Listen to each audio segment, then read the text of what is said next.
रायजादा, ऐसा वजनदार नाम मानो इंडिया की टॉप बिजनेसमैन फैमिलीज में से किसी एक का वारिस हो। मगर हम जिस अहान रायजादा की बात कर रहे हैं उसके कतरे कतरे से बेबसी झांक रही है। अहान एक करोड़पति बिजनेस फैमिली का दामाद तो जरूर है, मगर उसकी हालत पर घर के नौकर भी कहते हैं, कुछ पैसे चाहिए तो बता देना, तुम्हारी गरीबी देखी नहीं जाती। कहने को तो अहान जैसी रिच फैमिली के दामाद सड़कों पर महंगी कार दौड़ाते थे, महंगे क्लब्स में जाते थे, मगर अहान की लाइफ में 3 चीजें आम थी। पहली चीज बेइज्जती, दूसरी चीज बहुत बेइज्जती और तीसरी चीज बहुत से भी ऊपर वाली बेइज्जती।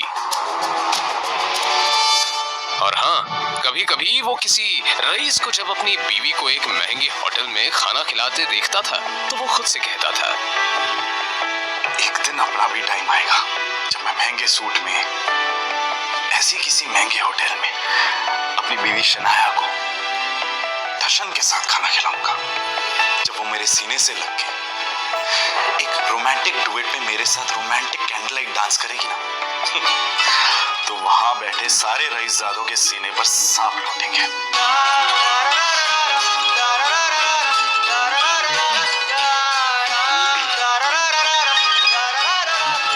जरूर शनाया ने बुद्धि विश्व। अहान चौंक कर उठ खड़ा हुआ। मोबाइल स्क्रीन पर देखा तो शगुन का फोन था। अहान के सारे सपने छूमंतर हो गए।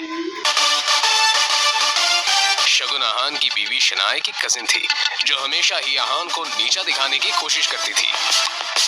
मोबाइल की तरफ देखकर अहान ने बुरा सा मुंह बनाया और फिर कुछ सोचकर फोन उठा लिया। मेरे प्यारे जीजा जी, फोन नहीं उठाते आप?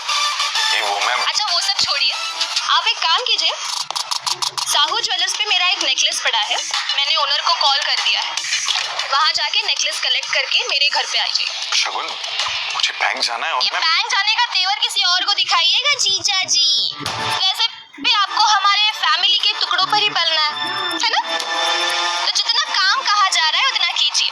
और हाँ, नेकलेस के साथ में ओनर आपको 30,000 रुपए भी देगा, वो लेकर मेरे घर पे आ जाइए और 30,000 रुपए में से 1 रुपया भी कम नहीं होना चाहिए, समझे ना?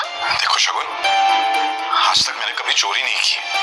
और दूसरी बात ये कि अगर मुझ पर इतना डाउट है तो किसी नौकर को भिजवा के करवा लो। क्या है ना, बहस करने की इजाजत आपको है नहीं, तो जितना काम कहा जा रहा है उतना कीजिए। 1 घंटे के अंदर नेकलेस और पैसे लेकर मेरे घर आ जाइए। और फिर से कह रही हूँ, 30,000 रुपए में से 1 भी रुपया कम नहीं होना चाहिए। बाय। अरे है दीदी को बुलाओ यार, है दीदी।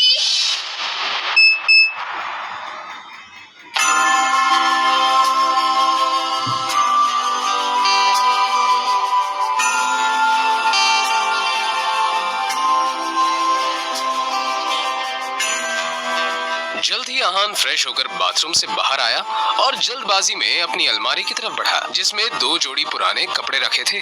उनमें से जो सबसे साफ कपड़ा था, अहान ने उसे पहनने के लिए चुना।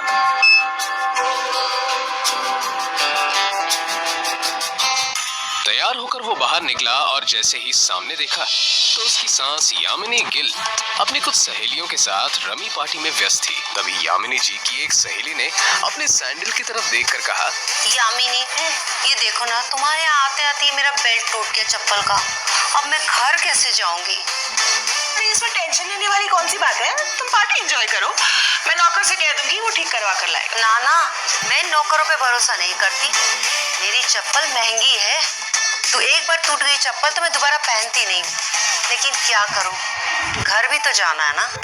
अहान उस तरफ से निकला ही था जब यामिनी जी की नजर उस पर पड़ गई। डोंट वरी, नौकर नहीं है, नौकर से थोड़ा ऊपर ही है, वो तुम्हारा काम अच्छे से करेगा। आज सुनो, ये चप्पल लो और इसे ठीक करा कर लाओ। तभी यामिनी जी की सहेली ने कहा, यामिनी, ये सब काम दामाद से अच्छा नहीं लगता।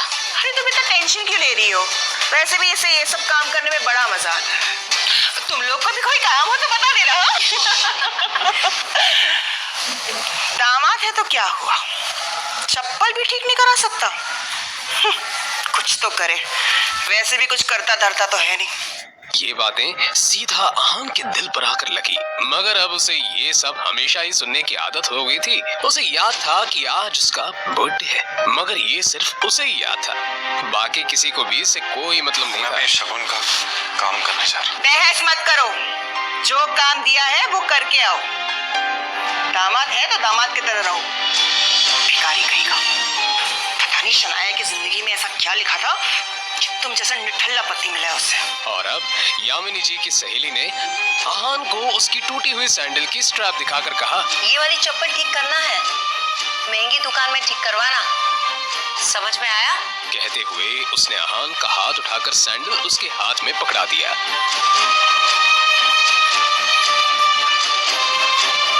ना चाहते हुए भी अहान को यह काम करना ही पड़ रहा था।